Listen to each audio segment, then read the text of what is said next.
Or Okay, it's a great pleasure to introduce today's speaker at our CDAC webinar, Dr. Arun Devaraj from Pacific Northwest National Laboratory and Colorado School of Mines. Arun is an expert in the mechanism of non-equilibrium behavior and metastable phase transformations in alloys and processing microstructure property relations. He's also recognized for his contributions to atom probe tomography and its correlation with TEM and synchrotron X-ray methods. Today, he'll be telling us about some of his new synchrotron work using the rotational diamond cell. Arun has several awards, including a DOE Early Career Award, which he received in 2020. He's been the PI on grants such as the DOE Vehicle Technologies programs, the Lightweight Materials Core program, and also the NNSA Tritium Science program.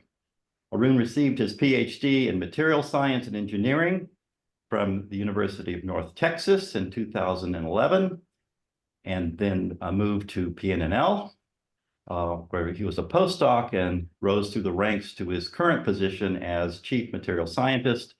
And in 2021, he also was appointed to the research faculty at Colorado School of Mines. And it's a very interesting talk for us. Welcome. Thanks for agreeing to give this talk. thanks a lot, Russ. It was great to meet you a few weeks ago at APS, and thank you for this invitation. So I think this is usually my talk that I give in person. So this is I have given it in person in several locations, but this is the first time I'm giving this in Zoom. So I have a feeling that not seeing faces, it's going to be a little bit harder, but we'll see how it goes. So as Russ mentioned, I'm from Pacific Northwest National Laboratory. So let's see. Okay, so I just wanted to kind of briefly give an introduction on where I am coming from.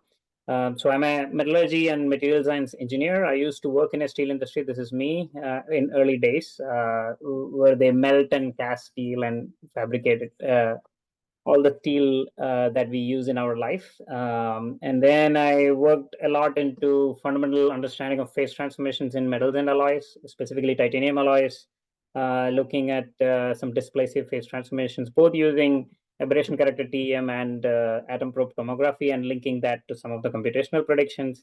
And as Russ mentioned, I'm currently at Pacific Northwest National Laboratory. For those of you who don't know where PNNL is, we are about 3 hours east of Seattle. We have about 6,000 staff scientists here in PNNL, and it's in the beautiful state of Washington State. So my work is at quite a lot on metals and alloys, and some on oxides and other materials also, but at the intersection of several different advanced microscopy methods, and specifically focused on revealing material processing microstructure property relationships. So the main motivation for the talk that I will be giving comes from materials designed for lightweighting and materials for extreme environments. For example, you know that there is a huge push from going from IC engine cars to electric vehicles, and then there is drones and other things coming up. For all of those, you need lightweight materials. And then also nuclear reactor materials are progressing from nuclear fission to fusion side. So all of these requires us to push the materials design to realms that can actually perform to like really lightweight materials with really high mechanical properties, as well as materials with really high resistance to radiation damage and corrosion and things like that.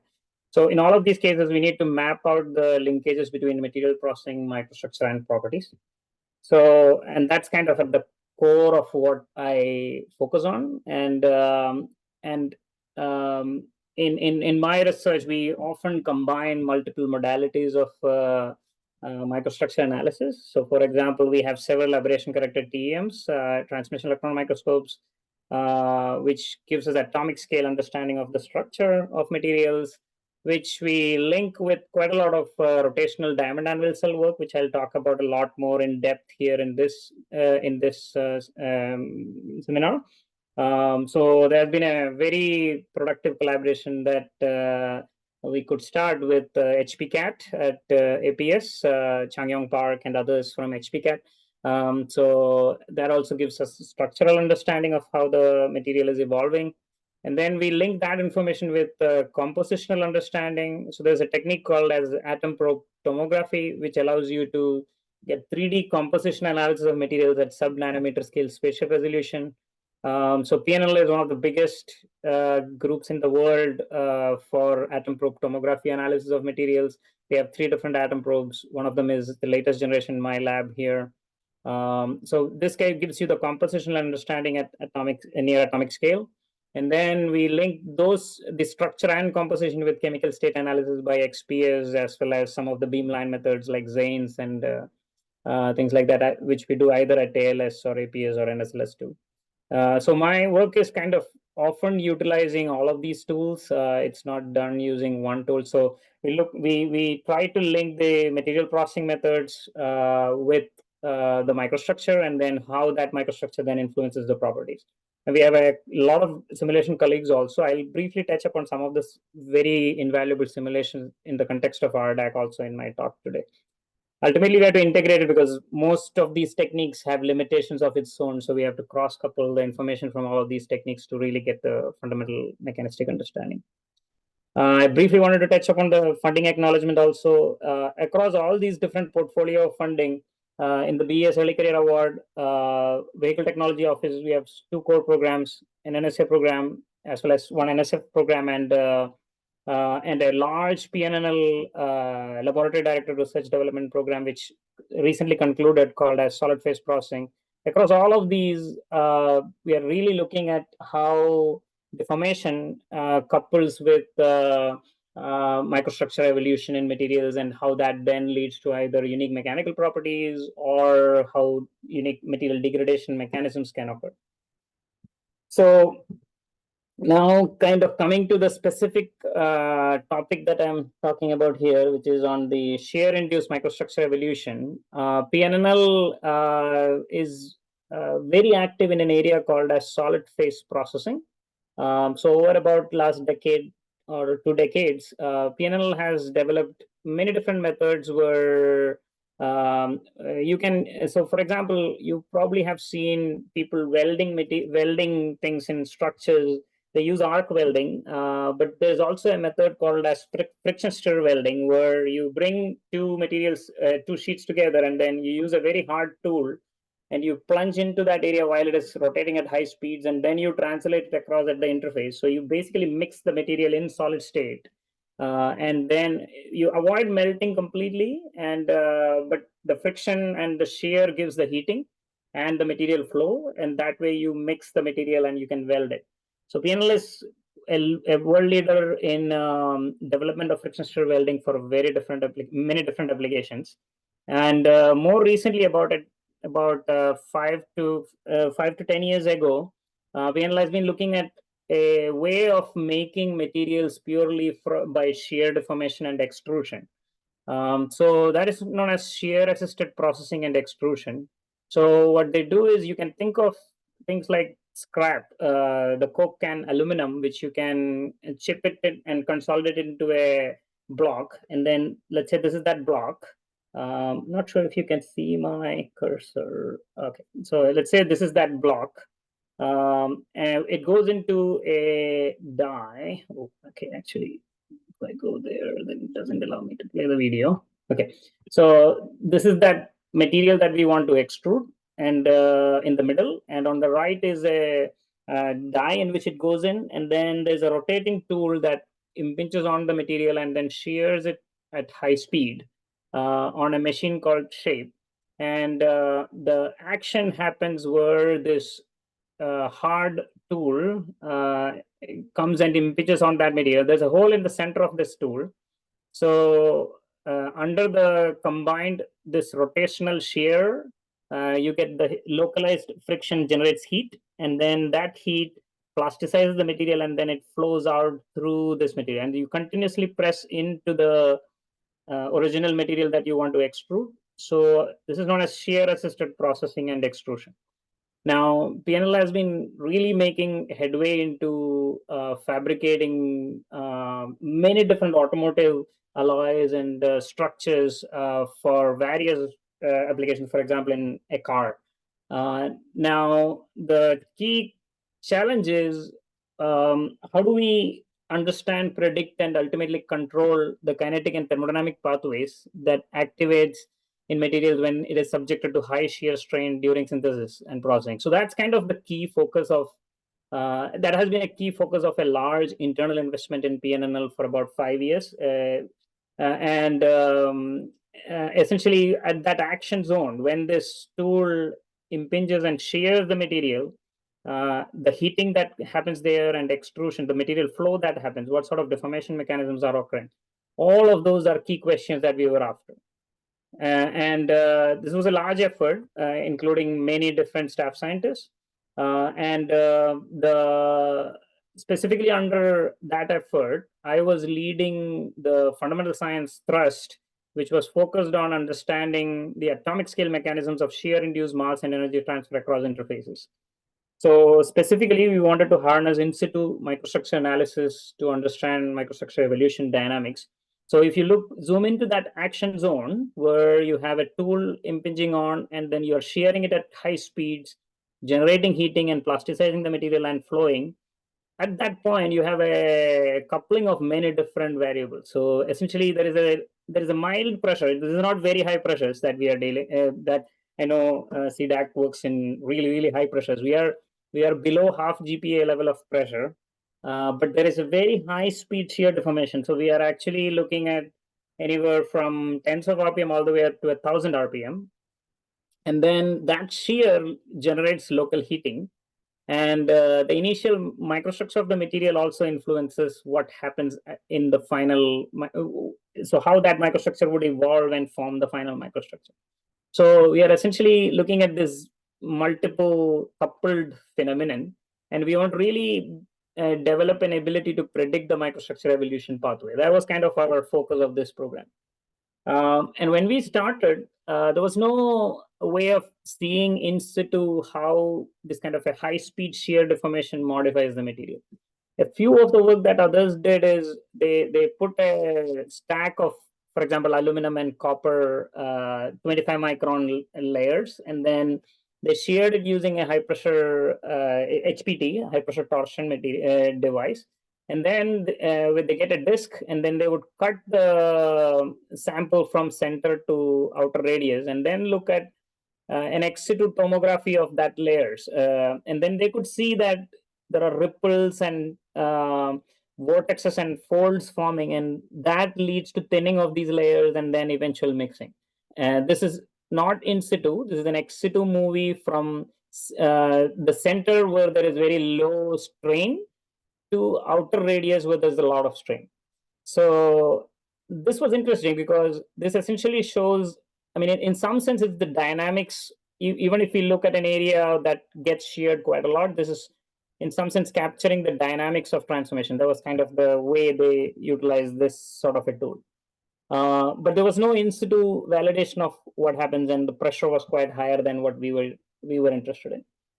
And then similarly, there has been a lot of atomic scale modeling developed in UIUC as well as other places where they were doing molecular dynamic simulations of things like copper niobium stack, and then shearing it and looking at how shear induced defects form and what sort of changes happen at the interface. And they were postulating things like a dynamic disorder that can occur in the material at the interfaces, which then leads to unique microstructures at the end of the shear. Some of them recovers, but again, there was no in situ validation of this. So we saw a unique opportunity to design an in situ capability to look at material microstructure evolution during shear. So that sort of led us to looking at many different size scales. It is obviously not a single scale problem that we were looking at. We worked on we had beam time at DESI synchrotron at Germany, where we put a friction stir welding machine in the beam line and then looked at right next to the tool. We cannot see right underneath the tool with that. And we got some idea on what happens to the microstructure right after we kind of shear it. And then literally I contacted Changyong Park by an email, and then we started a conversation, and it turned out that although traditional diamond anvil cell has been studied and some of the rotodac has been designed in past, there was nothing that could achieve the rotational shear that we need in terms of very high speed shear. Even the design of it didn't exist. And then Changyong suggested for me to talk to Stas Sinogekin, who was at that time in the DAC tools. And then we had several brainstorming sessions to see if we can actually design a rotational diamond anvil cell where we can have two diamonds with a gasket in the middle, and then rotate this diamond at really, really high speeds. So this is what I'll really talk about in this talk in more detail. But we also had correlative experiments going on in shearing materials at really, really local scale by using atomic force microscope as well as some other tools, and even in situ TEM, shear deformation of interfaces, and studying. So we were taking essentially similar model materials and then subjecting it across all these different levels of different ways of shear straining it, and then understanding the changes experimentally. We also had several levels of computational modeling going on to understand the microstructural evolution all the way from millimeter level all the way to atomic level. I'll briefly touch upon this also where it is relevant. In this talk, I'll delve a little bit more deeper into this development of high-speed rotodac and what we are learning from it and where we are right now. So the team that played a huge role, Tinkun Liu was a postdoc in this project, and now he's a staff scientist. And then Changyong Park was basically the main scientific consultant for us. We discussed a lot regarding how to develop this. Matthew Olsta is working on the TEM side of it, and Stas helped us design and develop the tool. So there was a very close collaboration between PNNL and HPCAD and DAC tools. And more recently, Zehauli and Semanti Mukhopadhyay are postdocs in my group. They're actually contributing to the ex situ analysis of these samples by using electron microscopy and things like that now. And Andrew Tong is working on automating the synchrotron diffraction analysis, and we have a starting effort on trying to use AI/ML type of approaches to reduce the latency of analysis of in situ synchronous X-ray diffraction data. That I won't talk about much, but we have some effort in that area. And we have had several other collaborators, including computational and some additional experimental input from people. So coming to the high-speed rotational diamond anvil cell, when we initially conceptualized the design, we had a lot of brainstorming sessions on how should we even make this device. And what we came up with was a let me see if I can. I don't think I can play it while I'm showing which part. But so essentially, we have a servo motor on top of a RDAC, and then one of the rotating diamond is mounted on a hollow piston. And then there's a gear drive or a belt drive that translates the rotational motion from the servo motor onto the rotating diamond. And then we assemble everything and put a sample in the middle of that two diamonds and then shear it. And then the X-ray passes through that hollow piston on which the rotating diamond is mounted. And then it diffracts from the sample and then goes to the detector. So this was a wild design. So there was nothing like this before. So we were really kind of developing it on the go, because there were a lot of challenges, including the gasket. How do we make the gasket for this kind of a shear deformation experiment? Because when you start shearing, the gasket keeps thinning and then it tears, and then how do we optimize it? So we had several troubleshooting back and forth over the years. So we designed the first prototype of the RDAC in 2019 September, and then we got one beam time where we got some very promising results. and 2 to 3 beam times until March 2020. So we were very excited to do a lot more experiments in the coming year. And then COVID-19 happened and the APS shut down. So we had a 2-year gap until 2022 when we could go back and do this, because these experiments require multiple people working in close proximity, so we couldn't go. So what I'm presenting about is kind of, with that huge interruption in the middle, we had to wait, and what I'll be presenting here is kind of summation of all of those years of work. So finally, we were able to install the RDAC, the first generation of RDAC, which was a small servo motor with a gear drive.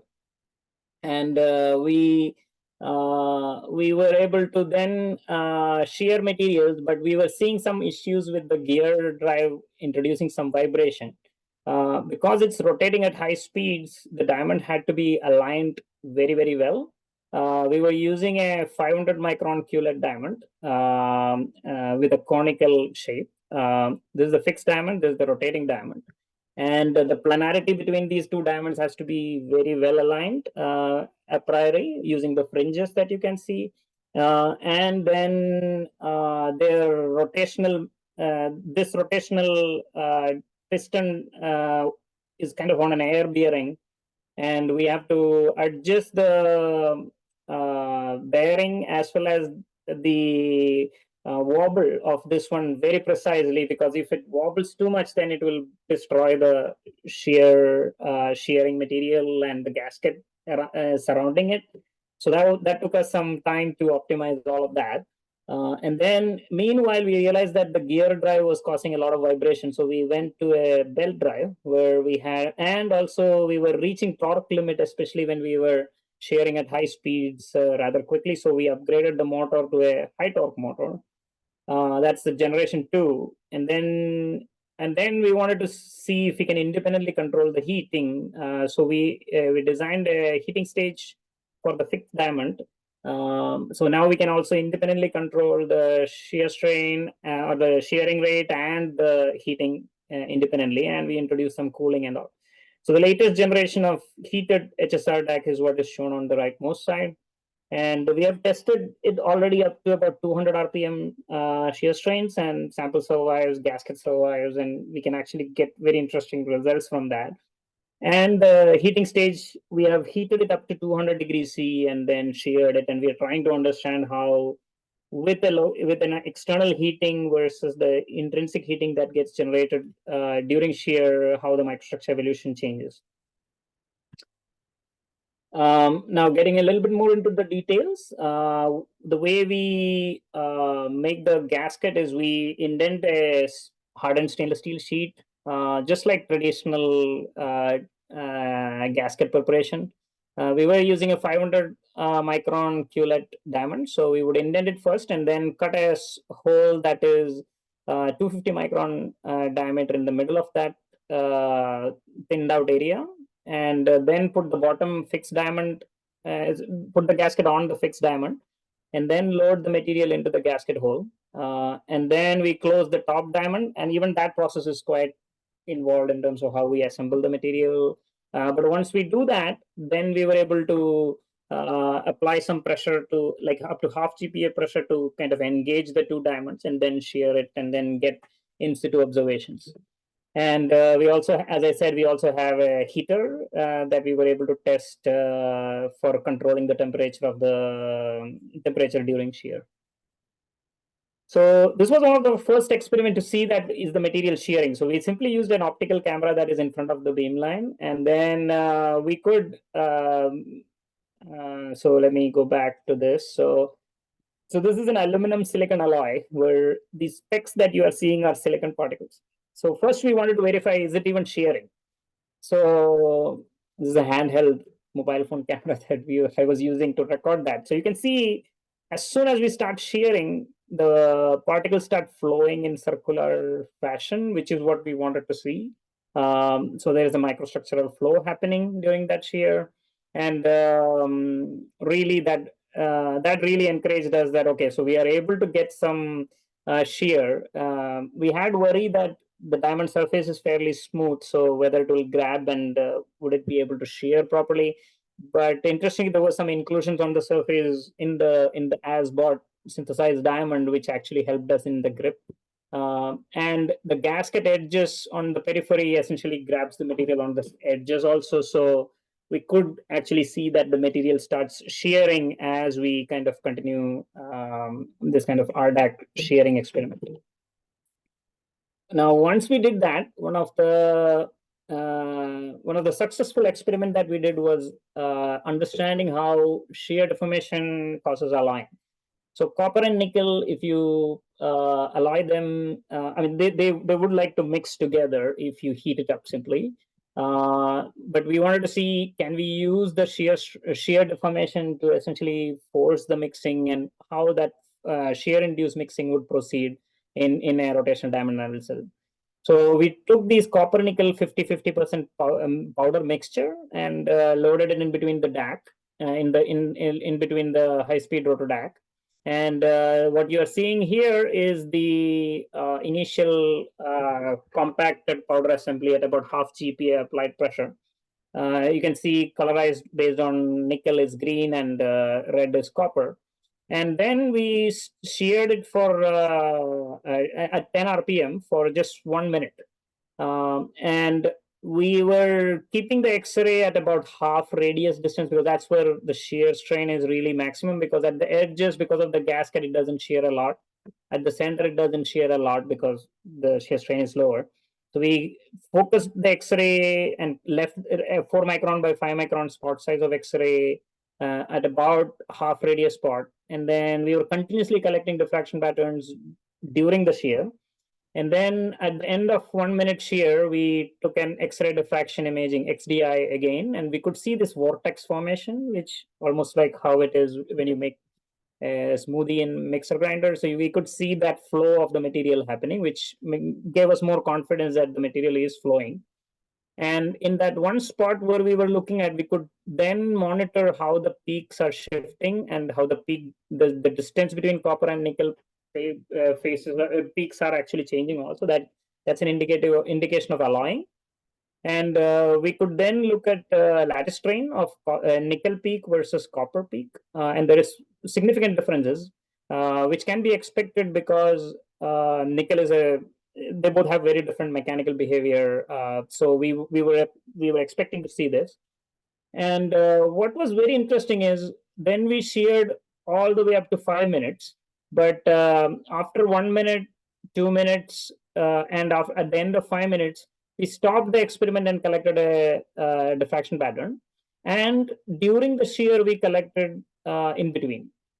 So to our surprise, we saw that while keeping all the collection conditions same, we could see that the peak width measured by the Fuller tap maximum was broader during shear, but it recovers immediately on stopping shear. So essentially, you get that is what I'm showing here. So you see a broadening of peak during shear, which narrows immediately on stopping of shear. This was quite an interesting observation, and it was repeatable across many different experiments. And even to verify that it is a very clear observation, we did a 100 RPM experiment for 30 seconds. Again, we kept the spot at one spot, and we analyzed how the peak broadening is occurring.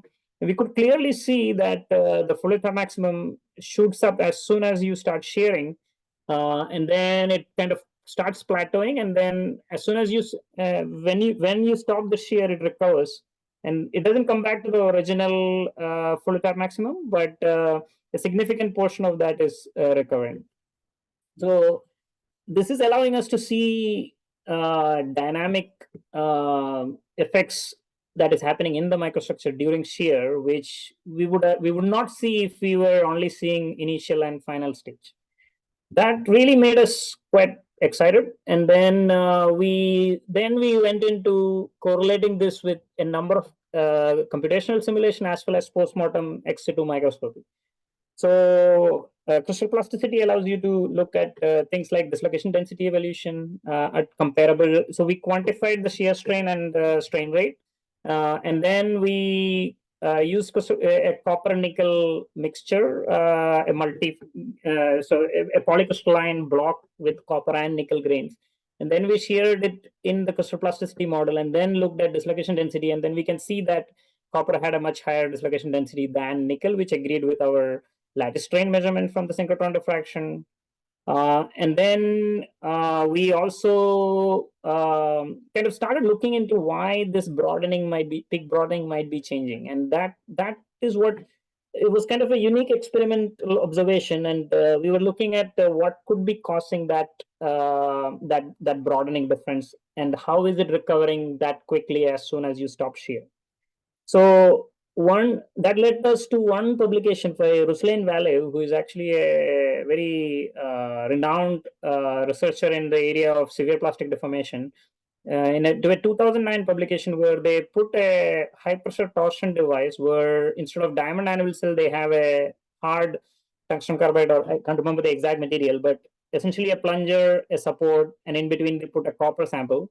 And then they sheared it, and the X-ray was sent through the side. And they were looking at the fluid height maximum of the peaks during shear, and they found that, again, very similar observation like what we are seeing, where initially the fluid height maximum is down below, but as soon as they start shearing, the broadening increases, and then it recovers on stopping the shear, and the final fluid height maximum is higher than initial, but it's not at the peak of where it was during the shear.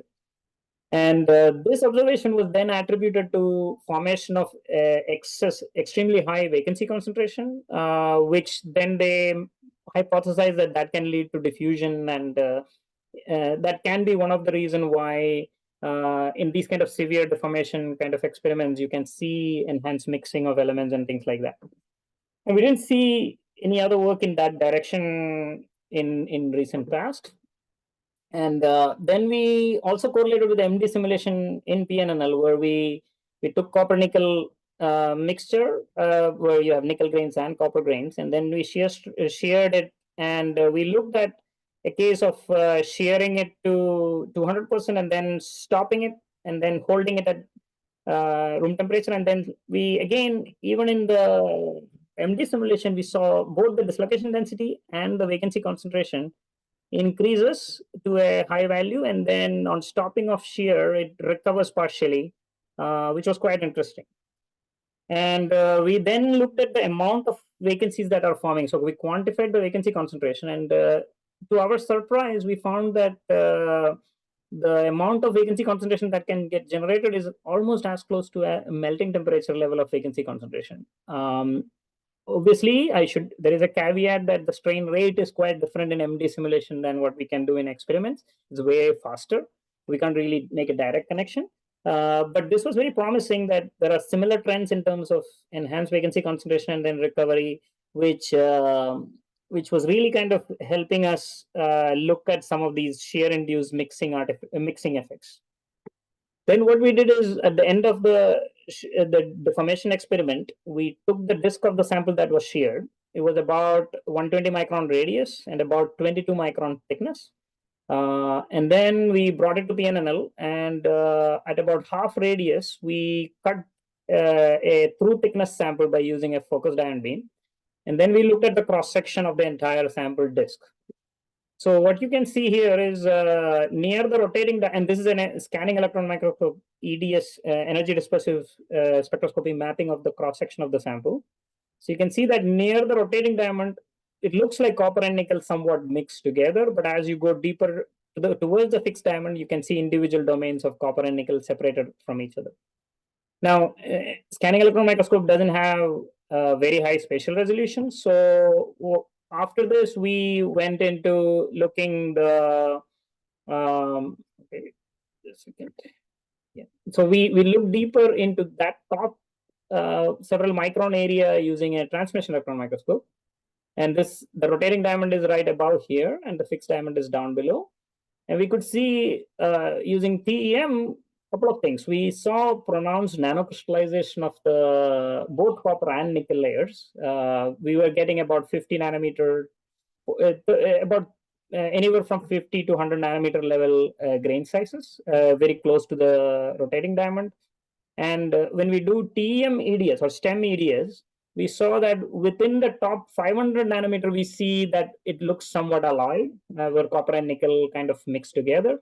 But below that, we could see these nanoscale folds and vortexes occurring. Now, after that, we looked deeper into this area using a technique called as atom probe tomography, which has 0.2 nanometer spatial resolution X and Y and Z. And we see all the way down in nanoscale level, we see these thin filaments of copper and nickel forming before they mix together. So then what we looked into is there was a Nature Communication publication, which I talked about earlier, which used a computational fluid dynamic model to simulate how shear-induced mixing might occur.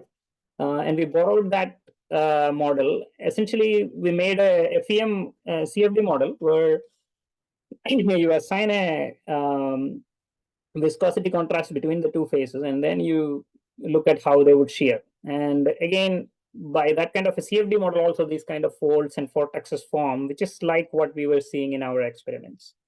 And we sheared it to the maximum strain that we looked at. So the morphology that are forming are very comparable to what we are seeing at the end using TEM as well as atom probe tomography. So one other detail that we saw at the end of the sharing is that we saw a lot of these nickel oxide particles, nanoparticles of nickel oxide that was kind of dispersed in between these copper and nickel domains. And these copper and nickel domains there were these thin domains. There were thin regions and thick regions. And these kind of nickel oxide particles were becoming these blobs that are actually distributed in the microstructure. And then we looked at how the copper and nickel is intermixing perpendicular to one of these large interface versus thin interface. And we saw that at these thin interfaces, there's a huge intermixing, whereas in the thicker areas, the mixing is less. So that then motivated us to go back to the MD simulation. And even in MD simulation, we could see this kind of formation of these thin filaments, which are essentially forming due to grain boundary sliding. And so we can kind of see a connection between those thin filaments that we are seeing experimentally with what MD simulations are predicting. And so it's kind of postulating, giving us a new mechanism of why shear-induced mixing can be enhanced due to formation of these grain boundary slide regions. And this is really a new insight.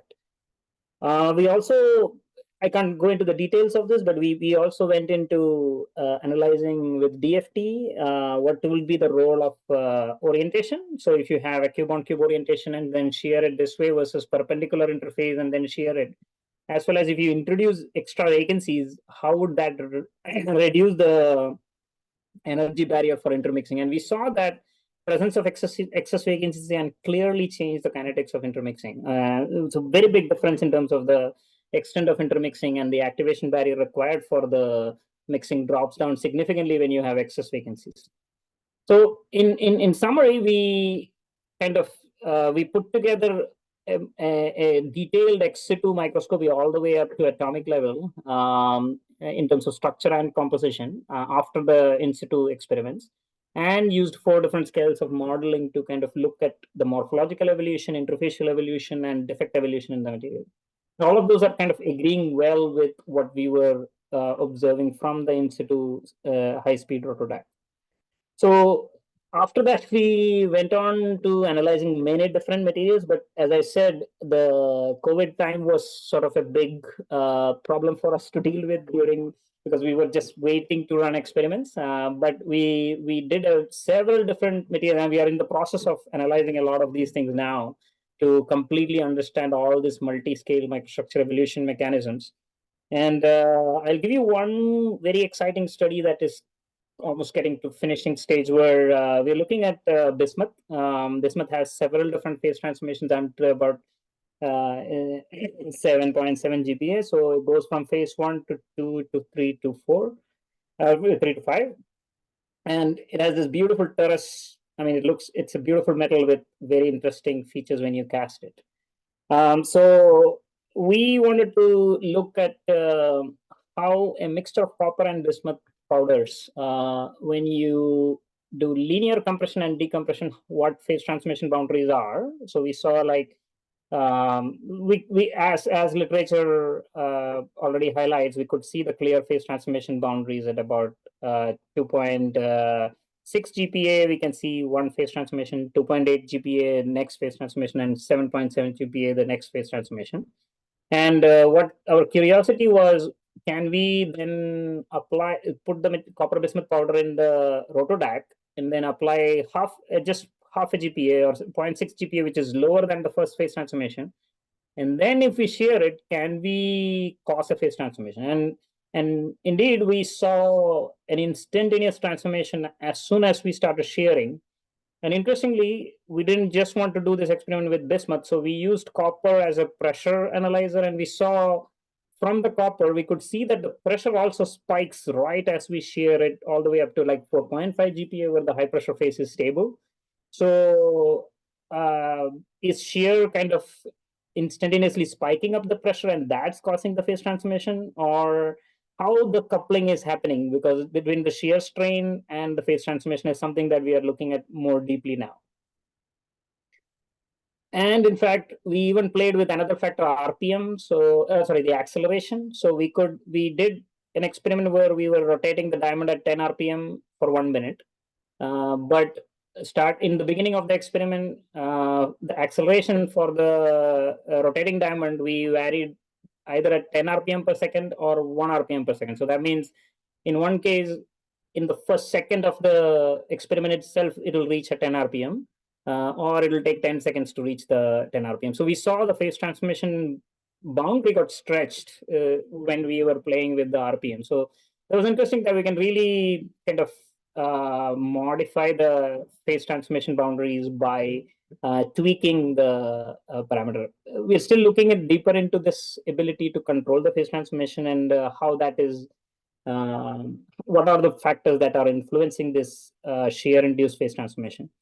And we are also hoping that copper was used as a pressure marker. It will be nice if we can actually relieve pressure when we are shearing correspondingly to keep the overall same pressure. That way we can actually decouple the effect of the spike in pressure versus shear-induced effects. That's kind of something that we are very interested in doing. And as I showed in the copper nickel story, we are then taking the sample out, the retrieved sample from RDAC, as well as the linear compression experiment, and then looking at the microstructure. And the center area is the sample, copper bismuth sample, and the outer area is more the gasket area. And then we are looking at the interfaces between copper and bismuth using high resolution microstructure analysis like STEM-EDS. So this was a very interesting, very recent result. We are still digesting it and looking deeper, but after linear compression and decompression, when we look at the bismuth copper interface, we could see a lot of this bismuth oxide forming right at the interface, and they are like very, very irregular in nature right at the interface. You can see the complex morphology of the bismuth oxide here. But after shear deformation, we can see it is thinner, and there are these additional oxide layers that are forming parallel to the interface, which is an interesting aspect which we are digging deeper now. So oxides usually are much harder than the metal itself. So you would have, you can think of these things acting as local stress concentrators, which then can completely change the stress states locally at the interface. And all of these can then change the phase transformation kinetics. So we are very interested in looking deeper into this kind of correlating ex situ microscopy of samples after high pressure shear deformation experiments, and then linking up to the models. I attended Valerie's talk a few weeks ago, where there are computational models. So the best way to bridge that some of those phenomenological models with these kind of observations would be very powerful. And we are then also going all the way to atomic scale and understanding how the structure of the bismuth is different in the linear compression versus at the end of linear compression and decompression versus shear deformation. What's the difference? And we are seeing similar structures, but there may be differences in the defects, dislocation structures and things like that, which again, I think connects very well with some of the models that were mentioned by Valerie a few weeks ago. Obviously, we haven't answered all the questions. We have a lot of open questions. One of the most fundamental questions that we are dealing with is how much slip is occurring for diamonds during high-speed shear. As I said, coincidentally, the diamond that we had bought had a bunch of inclusions on the surface, so that acted as some sort of a gripping point, and we could prevent slips in our experiments so far. But there's work going on in engineering rough surfaces on rotating diamond by plasma fib. We have a plasma fib in my lab here. And I know Valerie and others have looked into lithography to roughen the diamond. And can we change the extent of slip, and will that change the kinetics of transformation? That's something that we'll look in future. Can we quantify the shear strain by using uniquely made samples with microscale fiducials? This is something that we have talked about. Again, we have a very good fib expertise, and you can engineer different features and thin film deposition methods and all, so that we can make unique tracer samples, which then we can quantify the shear strain. That's something that we'll look into. Then, as I said, can we keep the pressure constant while shearing to decouple the effect of shear-induced defects and temperature effect on transformation versus spike in pressure? That's something that I briefly had a chat with, I think, Valerie a while ago on how can this be done. So there may be a way to deflate the membrane, but can we do it in conjunction with the experiment so that there's a feedback loop? I'm not sure. That will require low latency analysis of the X-ray diffraction. That's one of the reasons why we want to go into rapid analysis of on the edge analysis of diffraction spectra to understand how the pressure is evolving, and then immediately feed that back into pressure controller so that we can decouple that. And then another key thing is how much instantaneous temperature rise is occurring during shear. We don't know that. Diamond is a very fast conductor of heat, so any local heat that is getting generated is getting conducted away. So we can't really. We have put a micro thermocouple next to the diamond and tried to measure the temperature, but we couldn't see a huge change in the temperature. So that's another thing where you suggested something interesting about some of the methods that have been used to measure the temperature. I'll be curious on figuring out, having more discussions with you and others about that. And then very excited about HPCAT upgrade after APSU and using new methods that are available there for getting an even deeper understanding of microstructure evolution mechanisms. So hopefully I have showed you some evidence that we are seeing some evidence for transient higher defect density, presumably excess vacancy concentration, along with many other defects in materials during shear deformation that recovers very rapidly on stopping shear. So for us to understand how microstructure evolves during this kind of dynamic shear deformation, we need to have an understanding of what transient events are happening in between during the shear. If we just look at the beginning and ending, we might miss how the diffusion is speeding up and things like that. So we are very interested in what the role of those excess vacancies can be on phase transformation kinetics and diffusion of atoms, and how that can change the pathway for interdiffusion of elements.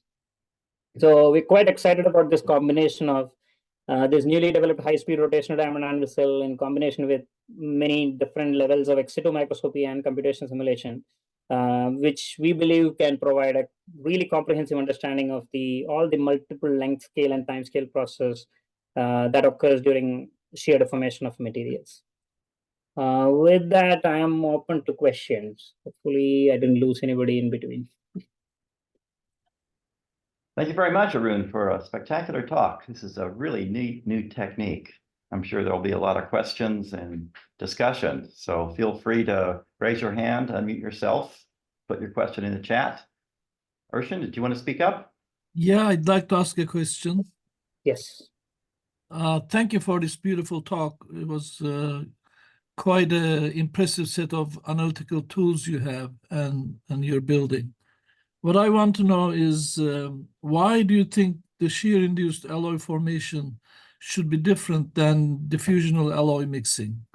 And have you seen any new non-equilibrium phases that would not form otherwise, but will form under rotational DAC? Yeah. So one thing is in shear, you're ballistically also kind of moving around atoms and across interfaces. That is not occurring when you're just simply thermally heating it up and thermal mixing is happening. So that ballistic mixing or mechanical movement of atoms across interfaces is something very different between shear induced mixing versus a conventional just a time temperature mixing. Is it different than ball milling, for example? It has connections to ball milling. Ball milling, I think the strain rates might be a little bit more higher because you're impacting the balls, and it's the time scale is probably even faster. But there is relationship to what happens during ball milling. So or any other severe plastic deformation for that matter, right? So there is definite connections to what happens to ball milling, and but even in ball milling or any of those atom hopping that happens during that sort of severe plastic deformation, there's a lot of things unknown regarding the dynamics of how it happens. What we also think is like definitely the defect density, the dynamic defect density that occurs during these kind of shear deformation might then create additional opportunity for diffusion to occur. So that's another piece. And there's a balancing act between the excess vacancies enhancing diffusion to what thermodynamically it wants to be versus the ballistic mixing that happens, which might disturb those diffusional pathways also. So it's kind of a combination. So we are digging deeper into that questions now. Thank you. Yep. Valerie? I think you're muted, Valerie. Okay, nice talk, Arun. Yeah, congratulations. So I have one question, whether during shearing you scan a long diameter or just stay at one point? So that's a very interesting challenge we faced last time. So we wanted to kind of scan along the diameter rapidly to see how every point is changing. We can scan it. The geometry allows you to like you shoot the X-ray through the diamond, so you can actually scan along the diameter. The challenge is very practical that we ran into last time. The RAM in the computer on the beamline was so slow that after each line, it had a break for several minutes to dump that data from the RAM to the hard disk. And it completely messed up the whole data analysis for us. We were trying to figure out, is there a way to overcome that problem? And that also plays into the speed at which what we want to study. Hopefully the computer at the beamline can handle this kind of large amount of data and continuously save it. But in theory, we can do it. We should be able to kind of scan it through, especially with the new development. That's why I'm very interested to look into what happens after APSU. Yeah. So. Okay, then few comments. You present peak width versus time. To better understand it, it would be better to post-process and find in situ dislocation density, domain size, and also average microstrain. And then, for example, we also found that during pressure release or strain shear force release, there are changes. And some of these parameters, like domain size, don't change, but dislocation density and microstrain change. So it's better to separate them. Yes, absolutely. Then pressure measurements. For example, you mentioned that you use copper to measure pressure in Eastwood. Well, they may be significantly different. So, yes, there can be a difference in the pressure difference. I agree. Yeah. And significantly, if you remember 2 weeks ago, I mentioned that in silicon, difference in pressure in phases up to 7 GPa. So 1 and 8. So this is.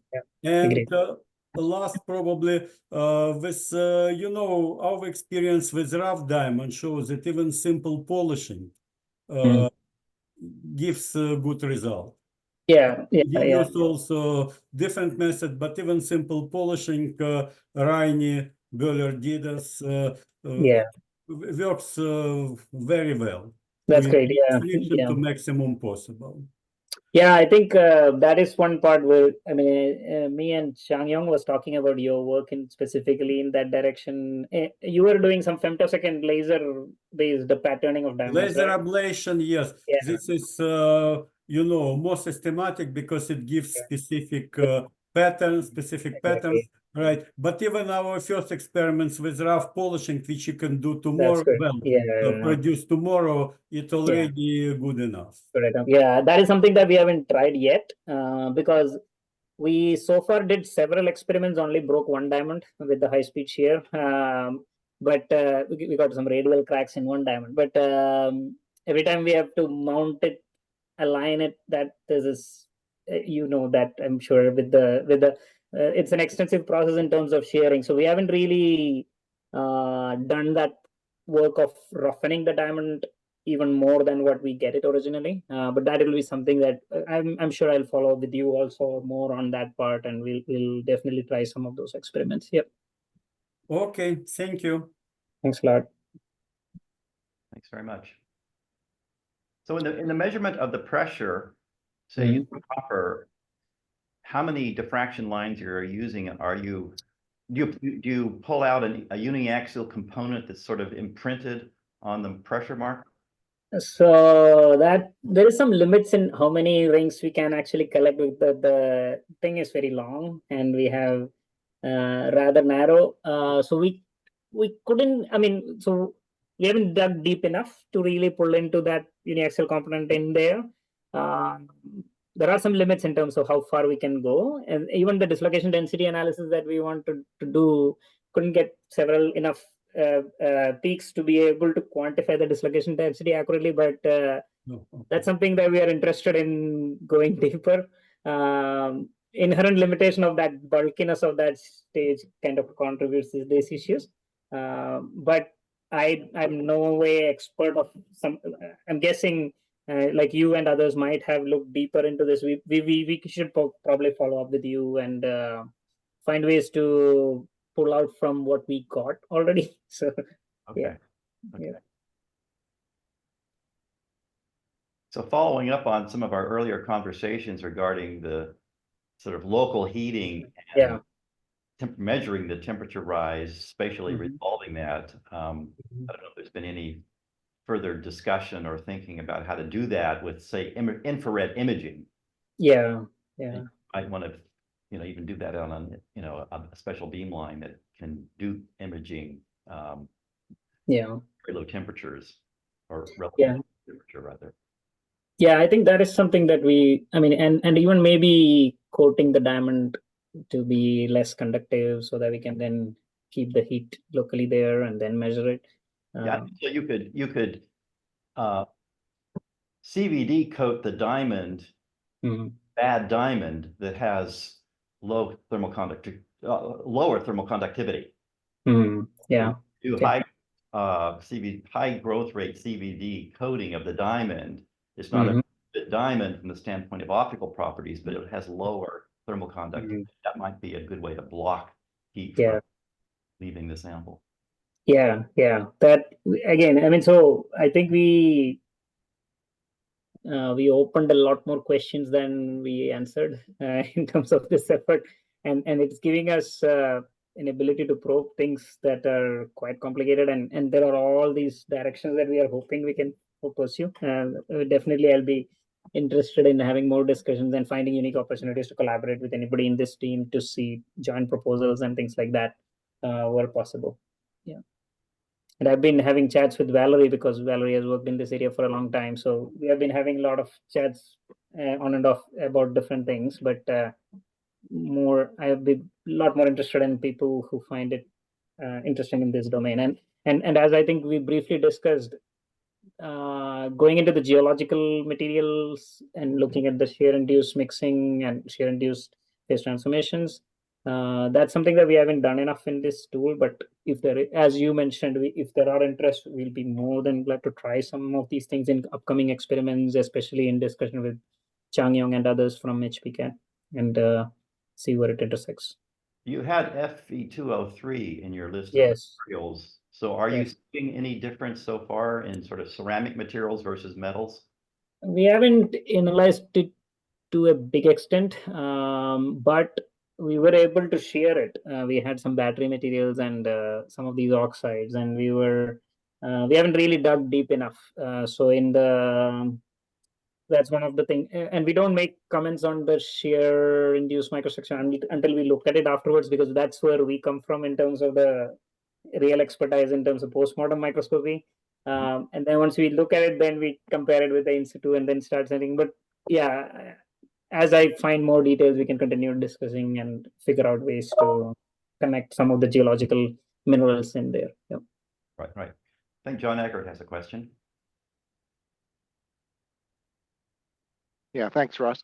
So I found this really interesting, but I kind of missed, you mentioned early on that you were concerned that you may not maintain friction between the sample and the diamond. Can you go into a little bit of how you managed to maintain that friction, but not the friction between the diamond and the gasket? And also, how high pressure do you think that you're limited to with this technique? Okay, so regarding the friction, so far we were using a 301 hardened 301 stainless steel gasket, and we, as I said, we first indent it and then we cut a hole within the thin area, and then we load the material in there, either powder samples or disc samples. And we have played around with the thickness of the disc sample versus the gasket thickness to see where we can actually get the material to shear. What we haven't done is intentional roughening of the diamond to see if we can control that friction in a very, very predictable manner yet. But coincidentally, when we bought these synthetic diamonds, it had a lot of inclusions, and those inclusions kind of acted as irregular imperfections on the surface of the diamond, and we got friction. And so far, most of our experiments has been few minutes time scale. We shear it for 30 seconds to a minute or a few minutes, and then we look at the diamond post. We disassembled it and looked at the diamond, and no material is stuck on the diamond as such to be to think that it is kind of jamming the holes and kind of changing the friction. But again, this is something that we haven't really quantified. That's where we would like to do some tracer type of measurements where we have some fiducials and we shear it controllably and then study it, maybe using radiography or some other methods. We attempted it, but it wasn't full success at this point. Then what was your second question? Sorry. How high in pressure can you go? Yeah, how high in pressure, and also how did you avoid friction between the gasket and the diamond? So gasket is getting sheared also. We have seen that. So it's shear. It shears, yeah. It also shears. We haven't focused on understanding the gasket microstructure as much yet, but there's some sort of a both gasket and the material is shearing. Okay. For the most part, at lower speeds like 10 RPM, 20 RPM level, the gasket remains intact, although it is shearing also a bit. But I think the rest of the gasket kind of gives it a structural stability to not completely tear and mix into the material. In a few experiments, when we did like 100 RPM or 200 RPM, occasionally, if the diamonds are slightly misaligned, then it puts additional stress on the gasket. And we have seen then it tears the gasket and then everything gets mixed up. So gasket mixes with the material. And that is how about the high pressure? Yeah, so and that's what leads to the pressure question also, because what we need is a very good alignment between the two diamonds in order to not wobble and tear things. Right now we are using 500 micron diamond, and we align it pretty well to the extent of the wobble is only a micron or a few microns level, to the best of our ability in terms of the optical microscope in HPCAT. So with the 500 micron QLED diameter, we have been, I think, able to go up to 10 GPa, 10 to 15 GPa maximum. That's at the high end of the ability. And what we have seen is oftentimes even if we start the experiment at a low pressure and we start shearing, by the end of 1 minute or 5 minutes, the pressure is super high. So there's like a pressure localization effect, which I think Valerie has published about, and others have published about, that shear essentially focuses that pressure and it spikes up in the center. So I do feel like there is I mean, there's probably a crossover point. I saw some talks on the toroidal diamond design kind of a thing, but maybe shear also can go towards that, where you can actually get a pressure localization effect. Now, if one were to go with a smaller diamond and align it very well, so that there's no wobble, then probably you can actually get to higher pressures. But we haven't really looked into that. Thanks. It's very interesting. Yeah, thanks. Thank you. Any more questions, comments? Again, this very much reminds me of Percy Bridgman's observation of liquefaction of solids on shearing, and it did it out in a paper that was published 90 years ago. Yeah, you sent it to me, and I was actually reading through that. That's very interesting. I think, and even the review article that you wrote, and some of the other ones, I'm actually going through it now to see where we can connect it. I'll be very interested in continuing that discussion with you and others. Yeah, for sure. I know very few people have followed up on that. Mm-hmm. Okay. Any more questions, comments? Thanks very much, Arun, for a terrific talk. Thank you. Yeah, and thanks a lot for the invitation, and great to meet everybody.